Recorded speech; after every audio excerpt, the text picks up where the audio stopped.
Bonjour à tous. Donc aujourd'hui, je vais corriger un devoir sur l'oxydoréduction. Enfin, c'est le dernier exercice d'un devoir sur l'oxydoréduction et le bilan de matière. Et cet exercice est un petit peu particulier puisqu'il fait intervenir le langage de programmation Python. Donc, il s'intitule Bug dans un programme. Et qu'est-ce qu'on te dit? On te dit qu'il y a un élève qui veut connaître la masse d'or fabriquée lorsque l'avancement est maximal. Et pour cela, il a créé un programme pour étudier la réaction qu'on note en dessous. Donc cette réaction, c'est l'ion or 3, donc AU3+, réagit avec 3 atomes d'argent pour former un atome d'or et 3 ions argent 1, Ag+.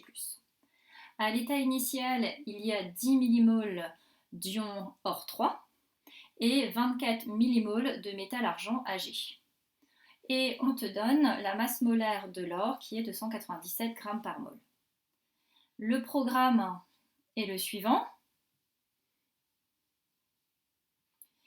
Et la question, quand on lance le programme de cet élève, eh bien ce programme affiche la masse d'or maximale est de 0, etc. Enfin, tout ce nombre-là.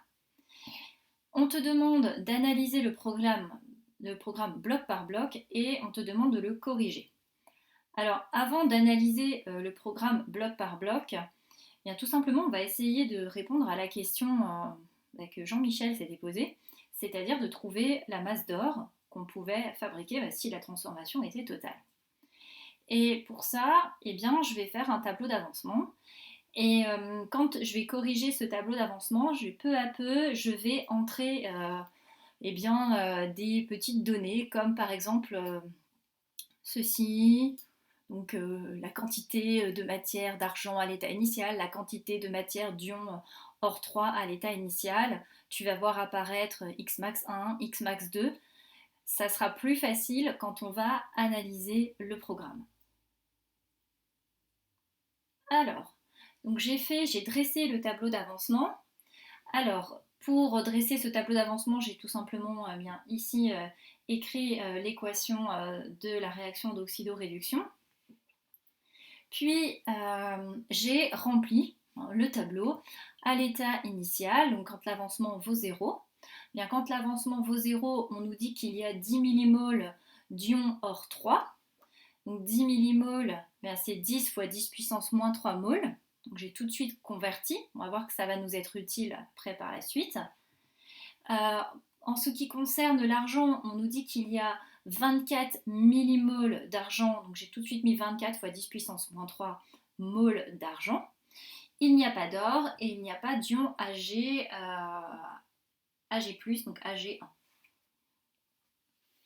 À l'état intermédiaire, donc à un instant t, quand l'avancement vaut x, j'ai également complété la deuxième ligne du tableau, donc la quantité à l'état initial moins, ici c'est comme s'il y avait un 1 devant l'or, donc c'est comme moins 1x, je vais le rajouter, ça peut toujours nous être utile. Pour cette cas-ci, c'est la quantité initiale d'argent moins 3x, 3 étant le coefficient stoichiométrique devant l'argent. Ici, on fabrique un atome d'or, donc on va fabriquer un X. Et on fabrique 3 ions argent 1, donc 3X. Pour la dernière ligne, pour trouver l'état final, si on suppose évidemment que la réaction est totale, la transformation est totale, il va falloir faire des hypothèses. Donc je vais faire ces hypothèses, et pour faire ces hypothèses, je vais introduire, non pas ici des nombres, mais plutôt tout simplement des variables. Donc on est parti. Donc on va déterminer le réactif limitant, et pour déterminer le réactif limitant, on fait des hypothèses. Donc la première hypothèse, on va se dire, il ne va plus y avoir d'argent à la fin de la transformation. S'il n'y a plus d'argent à la fin de la transformation, qu'est-ce que ça signifie?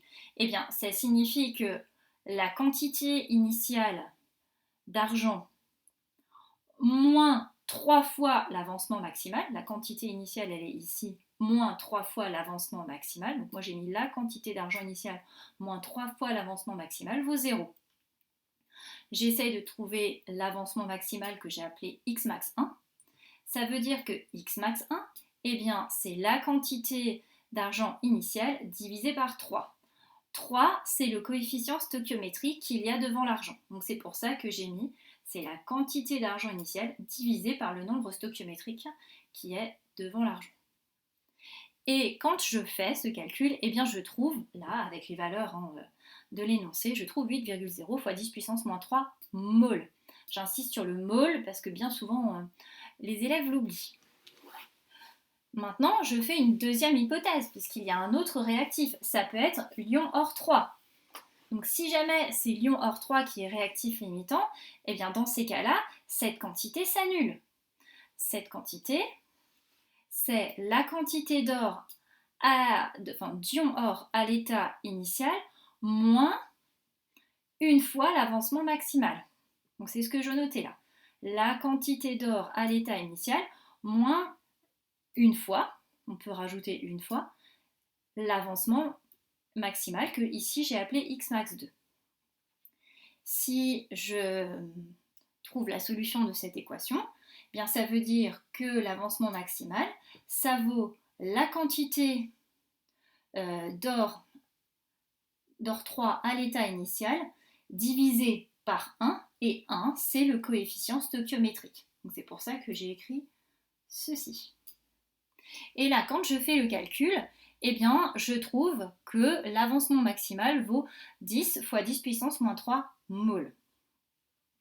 Maintenant, moi je raisonne, je vois quoi? Je vois ici, avec l'argent, que l'avancement maximum vaut 8,0 fois 10 puissance moins 3 mol. Avec l'ion, or 3, il vaut 10 fois 10 puissance moins 3. Donc, comme il est plus faible, l'avancement maximum est plus faible avec l'argent qu'avec l'or, je vais en conclure que c'est l'argent qui est le réactif limitant. Là, il va falloir faire dans le programme Python ce qu'on appelle une boucle conditionnelle.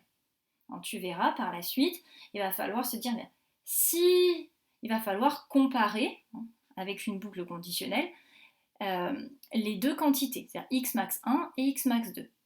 Si x max 1 est inférieur à x max 2, dans ces cas-là, on se dira, eh bien, le réactif limitant, c'est l'argent. Dans le cas contraire, le réactif limitant, ça sera l'ion or 3. Dans notre cas, c'est l'argent. Donc, comme dans notre cas, c'est l'argent, on peut calculer l'état final. C'est ce que j'ai fait. Pour ça, tout simplement, j'ai remplacé x par x max, et puis j'ai fait le calcul. Donc 10 fois 10 puissance moins 3 moins 8,0 fois 10 puissance moins 3, ça fait 2,0 fois 10 puissance moins 3. L'argent étant le réactif limitant, je trouve 0. Et c'est ceci qui m'intéresse, puisqu'à la fin, l'objectif du programme de Jean-Michel, c'est de déterminer la masse d'or fabriquée. Donc c'est vraiment la quantité d'or qui va m'intéresser. La quantité d'or, c'est une fois x max. Le 1 vient du coefficient stoichiométrique devant l'or.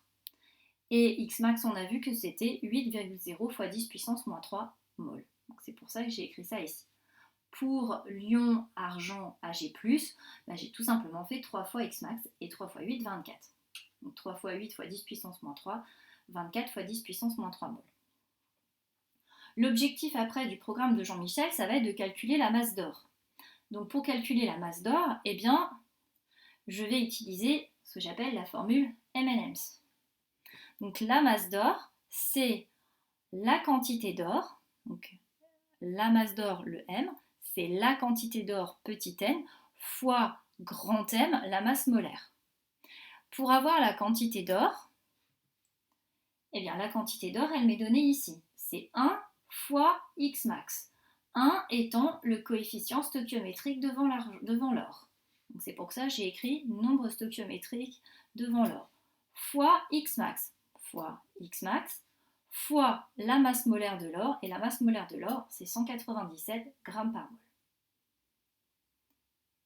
Maintenant que j'ai ça, je peux aller observer le programme de Jean-Michel. Alors, le programme de Jean-Michel, je vois qu'il définit ici une quantité d'argent et une quantité d'ion or à l'état initial. Et il dit que c'est en mol. Alors déjà, il commet une première erreur.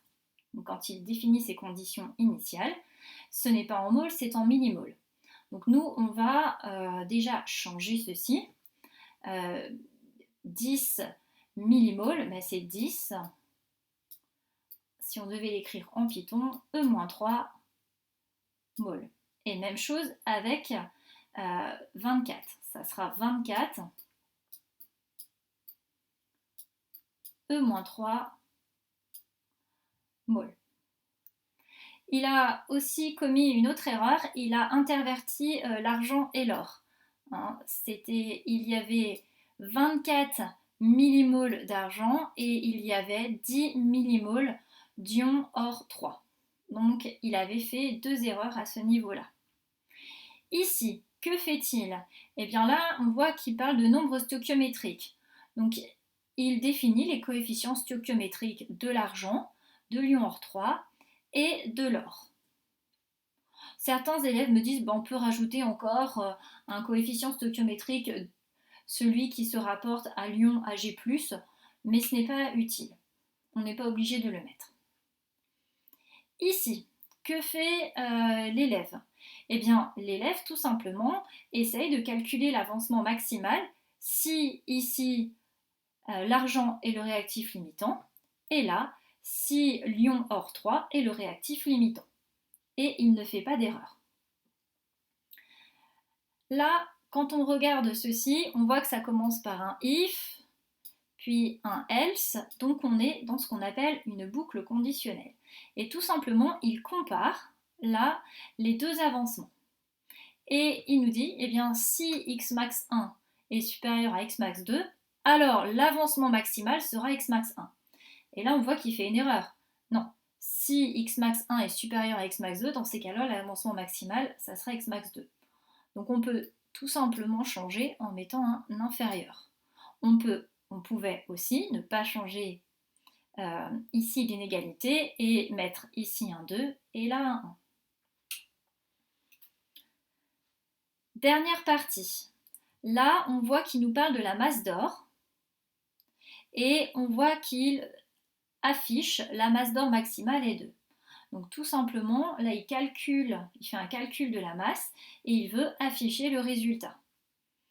Alors, le calcul de la masse, on a vu que pour calculer la masse d'or, il fallait faire le nombre stoichiométrique d'or fois l'avancement maximal fois la masse molaire et non divisé. Donc là, c'était fois 197 et non divisé par 197. Et après, pas de souci, il affiche bien la masse d'or. Voilà, j'espère que ça t'a aidé. Ce n'est pas un exercice évident puisque ça fait intervenir un langage qui n'est pas toujours connu de tous, mais c'est au programme et c'est donc un exercice à savoir faire.